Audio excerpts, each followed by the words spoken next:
Yo, what is up, guys? This is, of course, your boy Bernie here, along with Josh. Howdy. And today, guys, we're going to talk a little bit more in depth of this Manchester United debacle that happened over the weekend. Clearly, a lot of things to talk about. And we're also going to talk about Arsenal, kind of the yin and yang, I would say, in terms of the way that the process has started for both of these teams, which team went one way and what team went the other way. Yep. But before we get started, please remember to hit that like, share, and subscribe button if you're new to the channel. Again, all that stuff helps us out in the channel and makes sure this channel grows. Can we get to 50 subscribers by the end of the month? 50 is the goal, so hopefully you guys tell your friends, tell your family about this channel. And if you love soccer, this is definitely the channel for you. So let's get started by talking about Manchester United versus Brentford. All right, Manchester United versus Brentford was I would say, how would you describe it? It's weird because I feel like I saw a lot of people predicting before this game that Brentford was going to win big. And, people are always like, oh, Manchester United aren't that bad. It can't get that bad, but it was that bad. Yeah. I saw a lot of people predicting Brentford to win like 2-0, 3-0. I saw Boov even predicted them to win 4-0 and maybe a little bit in jest, but I feel like the way that Man U is going and like the dangerous players that Brentford have in the positions that hurt Manchester United, I feel like it was Manchester United were definitely going to concede in some form or fashion. And then the amount of times they conceded and how they conceded those goals, I feel like was a little bit, talk worthy, I guess. But I don't know. I think Manchester United is such a poor state right now that it kind of doesn't surprise me at the scoreline. Yeah, you can clearly see that the midfield of McTominay, Fred, like those two guys in there, they're just not Manchester United or even, to be honest with you, Premier League caliber players. They're squad. I say they're squad players. They're not, but they're not top 6, even like top 8 quality. Yeah, midfielders. It's fine for your lower club teams, but not for Manchester. This is Manchester United. This is Manchester United. We're talking about here. But at the same time, I think that this is kind of Manchester's own doing, just with the way, and we'll talk about it probably in a topical video about the way that their transfer policies have been throughout the years from, the time that, the Sir Alex Ferguson era kind of moved Post out. Alex, yep. And then now, obviously, it still stems. It's the same thing that happened to Arsenal until the last couple of years here. And that's, Arsenal, they got rid of Wenger. They said, we're going to go in a new direction. They went Emery. I can't remember who else they went with. There was that interim manager. But then all of a sudden they, decided, okay, we're going to start Project Rebirth or Rebuild. Rebirth Island. Exactly. But, they decided to go in that direction. They brought in players, they got rid of a lot of those players that were on big wages, brought in young, hungry players. Yep. And players that the manager likes, first and foremost. Yeah, and you can clearly see the difference this season with 6 points already in Arsenal's bag, which we'll talk about a little bit later. And meanwhile, Man United, they've gone in a different direction. They've gone, let's sign the big names. Let's see what we can get. The brand names. You brought in Varane. You brought in Ronaldo. Sancho. You brought in Paul Pogba. Harry Maguire. And it just continues to be the situation that, maybe they were better off with Ole Gunnar Solskjaer at this point. It's crazy to think that they didn't, Ten Hag has to now be the guy that you choose to do this rebuild project with. You cannot go away from it now unless you feel like there's a manager out there at this current moment, not hired, that you're thinking, okay, this is going to be the guy that I want. But again, I just think that is disappointing from a Manchester United side and frankly quite embarrassing. Yeah, I agree. And I think that at this point, we talked about it a little bit before, but I think that this collective of players as a whole are bringing each other down in a way that, like, you can bring in your Tyrell Malacia, your Christian Eriksen, or Lisandro Martinez, and like these players are supposed to like elevate the level, bring it up, like bring new life, inject hope. Whereas I feel like we've seen this collective group of players basically down tools for like 3 consecutive managers at this point. Yeah, Mourinho, Ole, and now Eric. And I feel like if Manchester United really want to get out of this hole, I feel like they really have to back Ten Hag and allow him to do a football manager, FIFA career mode style real turnover. Like, these are at least like 6, 7 of these players don't deserve at this point to be Manchester United players. And rather than, I feel like the saying is always, you can get rid of the coach and it's easy, but you can't get rid of like 6, 7 players. Well, for Manchester United's case, they need to get rid of 6, 7 players. Like Shaw, Maguire, McTominay, Fred, like Diogo Dalot, Wan-Bissaka, like these players just have proven time and time and again that they aren't good enough for Manchester United. Yeah. Marcus Rashford as well, like as much as we like him as a person and as a player in the past, I feel like he just hasn't been up to it for the past year and a half or so. Yeah. Sancho as well, like obviously a good player, but now a little bit like when they need to rely on him to score goals and be that guy, it just looks like for whatever reason the play isn't working out that way. And so I think, and also I will say that the board I feel like have done Ten Hag very wrong. Yeah. He went into the season wanting Darwin Núñez, wanting Frankie de Jong, wanting Jurrien Timber, and a real like overhaul with like 6-7 players, which is promised. And because of the Frankie de Jong saga and all that stuff that's happened with Núñez going to Liverpool, he's really gotten the short end of the stick in the transfer window. Yeah. And so by doing that, he is forced to use the players that he already know probably wasn't good enough. Yeah. And so he's not a magician. He can't make Fred or McTominay better like players overnight. Yeah. And so there's not a lot he can do, I feel like, with the squad, and especially with the way he wants to play, which is like high pressing, high tempo, like advance the ball through the lines quickly. Like these players just aren't good enough to do that. And at this point, if Manchester United feel like want to be successful, they can't go through another chop change manager, bring in another manager with new ideas and maybe new players. It really has to be like a bottom up rebuild that Ten Hag has to have full control of this roster and be able to get rid of the players that he wants to get rid of. Yeah, I mean, Manchester United has to be very careful here when it comes to the fact that they got their notoriety and their popularity from those 90s, 2000s teams. Yep. And now those people that, grew up watching those guys are now adults.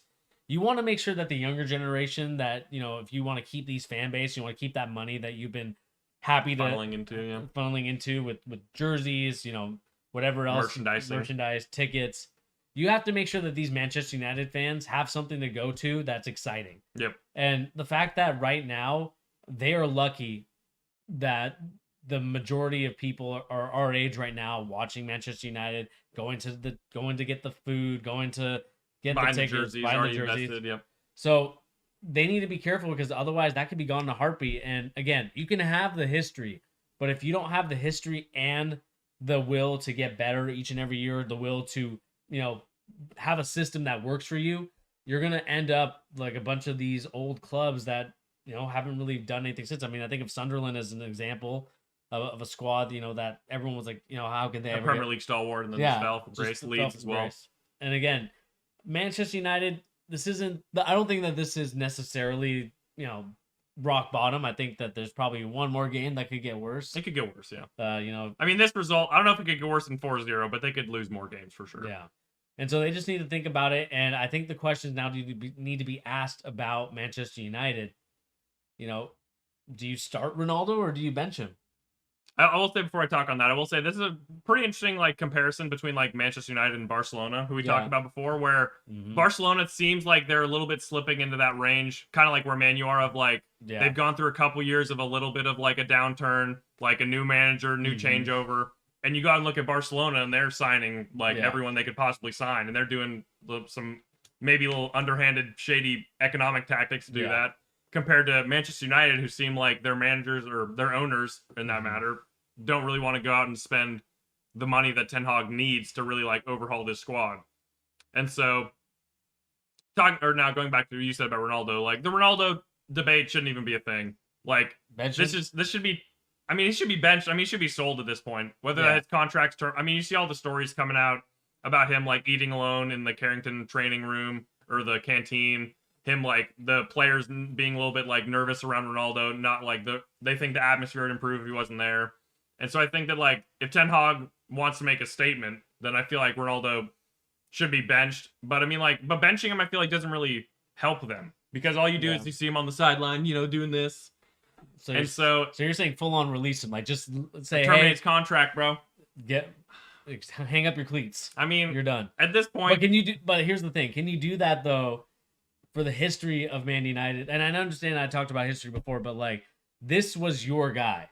This is the guy that you brought up. You said this is going to be the next, best player. I mean, it's kind of an interesting topic when you talk about Ronaldo because it's one where it's very. Do you believe in the romanticism and legacy of football that you leave at a club, or are you in it for the footballing glory for yourself? Yeah, because I feel like Ronaldo is a very he's not like a mercenary at this point because he's only been to like 3 or 4 clubs at this point. But he wants to go out there and he wants to like solidify himself as like top Champions League scorer of all time, one of the top goal scorers of all time, like undoubtedly like cement his legacy in the record books. And I feel like we've already seen that he doesn't necessarily really care that much about his Manchester United legacy, as much as that may like hurt some fans to think about. But I think that at this point, like the way that he's acted, and like if he was really about Manchester United at this point, he would have came out and said before the season, you know, like, oh, I'd love to play Champions League, but Manchester United is like my home, my club. I love it so much. I'd rather like help them get back to the Champions League rather than, you know, go out on my own and like help them or help another team and add to my record tally. But I think if Ten Hag, again, like if he wants to really like take control of this team and like make his imprint and be like the guy who's going to carry this team forward, I feel like Ronaldo probably can't be on this team for more than the next couple. I mean, like whether they want to terminate his contract or sell him or put him on loan for a season, like it's one of the only options. But I will like saying that again, like they don't have any options. Like they're going to put like Martial up front, Eriksen as a false 9, like Rashford up front. Like they just don't have the options. And like that, again, that's where like Ten Hag has been done short by the transfer committee, not getting a striker, not getting a center defensive midfielder. And so he just has to work with what he's given. So if you're going to give me the option of having Ronaldo or not having Ronaldo, I'll probably take him. But at this point, it's probably best for all parties, I feel like, if they go separate ways. Yeah. And I mean, not to take anything away from Brentford. Brentford played a beautiful game. And, you know, this wasn't one of those things where Brentford is doing let's just, you know, pack it in defensively. You know, they were on the attack. I mean, as soon as they got hounding them, they got that goal, they were like, okay, you know, we're not scared of Manchester United. We're not scared to play at Old Trafford. And they continue to attack. De Silva, one of my guys now, one of the guys that I follow. Yep. I liked his game a lot. Tony played really well there. I like this team, man. I think Brentford, I think the coach is pretty good. I mean, Thomas Frank is good, and I feel like there's some videos on a YouTube channel called The Coach's Voice where he like talks a little bit more about his tactics for certain games and stuff. And I feel like he says a really nice feel for the game, and I feel like that's kind of cliche, but like he knows when to go like 3-5-2. He knows when to go 4-3-3. He can like vary up his team to like fit different types of play styles and whatnot. And I feel like Brentford, kind of like I said before, Brentford were strong where Manchester United were weak. Maguire and Martinez being a little bit on the short side, got kind of probably exposed for the third goal.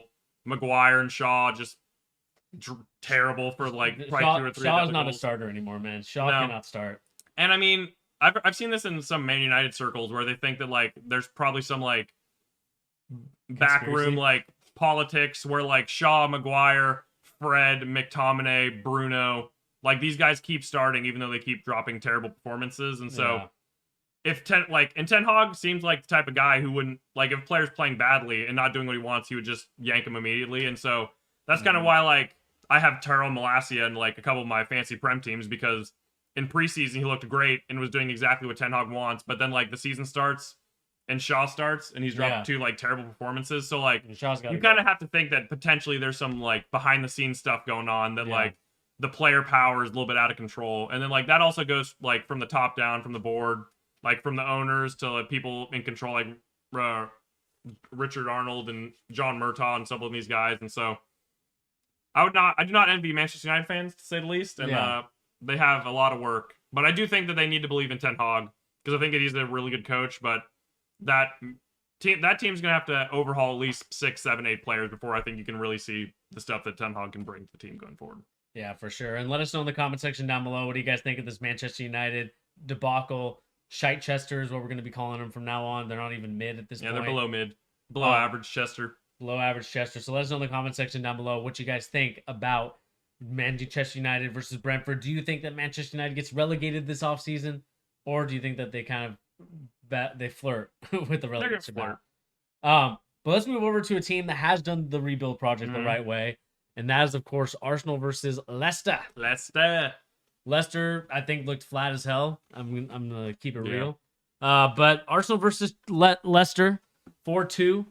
This is something that, you know, I was very, maybe not surprised with, but maybe more so from the fact that I think this could have been a lot worse than it really showed. And it's just due to the fact that I think Mikel, like you talked about earlier, got the players that he wanted. And you can clearly see that when you play Mikel Arteta ball, like this is the this is like the best that you can get from Arsenal. See, that's kind of like the difference, I feel like, between what Manchester United fans want and expect from their team versus what Arsenal fans have wanted and expected from their team. Yeah. Because I think that, like, we kind of talk about it as well, where, like, Manchester United fans and just, like, the expectations around them, I feel like, are just catastrophically, that's not even the right word, but, like, they're just too high for the team that they have right now in the position that they're in. They can't expect Erik ten Hag to, like, really challenge with not necessarily challenge, I don't think anyone expected that, but, like, the players that they have just aren't good enough, and they have to realize that they need a full-scale rebuild in time and allow the manager to, like, actually undergo a full-scale rebuild and, like, build the team up back from where it is. And I feel like the perfect example of that now is Arsenal, where they were, I think we can agree, they were kind of they were a meme club maybe like 2 years ago with the Emery and kind of like all the changeover and stuff. Yeah. But now I feel like that they've come out the complete other side of that, where, like, they believed in a manager, they believed in a project, they've really given the manager the players that he wants with that fit the style of play that he gives, and you're really reaping the benefits of that now. And I know, like, we are only 2 games in the season, so, and this is a young team, so there's a chance that they falter in some games, which you kind of can expect from a young team. But I think that you're really seeing Arteta ball in full effect with the, like, types of players that they have. Jesus, 2 goals, 2 assists. Martinelli, 2 goals, 2 games. Odegaard, Saka really playing a huge part in this team. Ben White being flexible, brought in as a center back and playing as a right back now. Zinchenko looking great. And for all the people that said Zinchenko wasn't a good signing and Jesus was an average signing, I feel like they're probably eating a little bit of crow now, especially from the Manchester United side of the fan base. But I think that Arsenal are, like, in a really good position right now for building on this current team that they have, but then also 1 to 2 years down the line, I just feel like this is what you want when you say a rebuild. Because I think rebuilds can kind of be determined as, like, oh, you're saying a rebuild because you're not good right now. And you're trying to, like, give yourself some hope. But I think that what Arsenal have done from a transfer perspective and from a coaching perspective on the field, I feel like has definitely shown that, like, you can go through 2-3 bad years and then come out the other side with something that you actually believe in and that the fans like. And so I think that Arsenal, this game, scoring 4 goals compared to 2 against Crystal Palace, I think is good. Saliba own goal, you know, kind of unfortunate. Not much you could do. Madison goal probably could have been saved by Ramsdale, but you're just, again, you're going to have a couple, like, bips and bobs with a new team or a young team. But overall, I think Arsenal looking on the positive. Yeah, I mean, Arsenal definitely looking on the positive. You can see that, you know, whatever Arteta did with the passion and energy, the drawings, the open heart surgery that he talked about, the pajaras, seems like they're gone now from this young squad. And I think last year was a vital year for especially some of the young players like Martinelli, Saka, even ESR, who's not playing as much. You know, I do think that this is going to be a great year for Arsenal. I think I had them in top 4, and I think that you can clearly see that if they continue to play the way that they do, top 4 is definitely not out of the question for an Arsenal team. Absolutely. Like this team. But yeah, I mean, not really much else to say about this about these 2 games other than let us know what you guys think in the comment section down below. Do you have anything to say, Josh, before we head out? I was going to say, I think that looking back now for Arsenal, maybe missing out on top 4 was a good thing. Maybe, like, obviously them being in top 4, maybe it helps boost them up a season, but, like, I feel like this extra season with Europa League football, which could be, like, a little bit of a hindrance for their Premier League run, but maybe makes these players a little bit hungrier, makes Arteta, like, feel a little bit more about stability rather than, like, playing his game, maybe trying to, like, draw some tough games or maybe, like, try and snatch a win from a draw before. So I think that maybe missing out on top 4 gives this team a little bit more hunger and a little bit more drive to, like, reach that next level, where maybe if they were in Champions League this season, maybe the expectations would be maybe a little bit too high. So I think maybe going to season in the Europa League, really pushing on with, like, building on this foundation, I think is going to be really good for Arsenal going forward. And the only thing I'll say, and I thought about it as soon as you were talking, is they did a good job of getting rid of those people that just ate up the wage bill. And I think that that's what Manchester United needs to do now. You know, we talked about it with guys like Willian, with guys like David Luiz, Aubameyang, like guys on high wages, making, you know, again, there's times and places where you can give those high wages, but the problem is if they're too comfortable, they don't push and strive themselves to get better. And I think that's where Manchester United are at right now. Absolutely. Where they have too many guys on high wages, you know, your Maguires, your Wan-Bissakas, your Ronaldos. I mean, those guys are all on high wages. And so, you know, Arsenal are doing it the right way. They're saying, hey, you know, we're going to pay you nicely, but at the same time, we can't give you those high wages anymore because we want you guys to fight for something. We need hunger. We need a little bit of hunger. So Let us know in the comment section down below what you guys think about both Arsenal and Man United. Who's in the better place at their current rebuild era or stages? Let us know in the comment section down below. Please remember to hit that like, share, and subscribe button if you're new to the channel. And we'll catch you guys on the next video. Bye. Peace.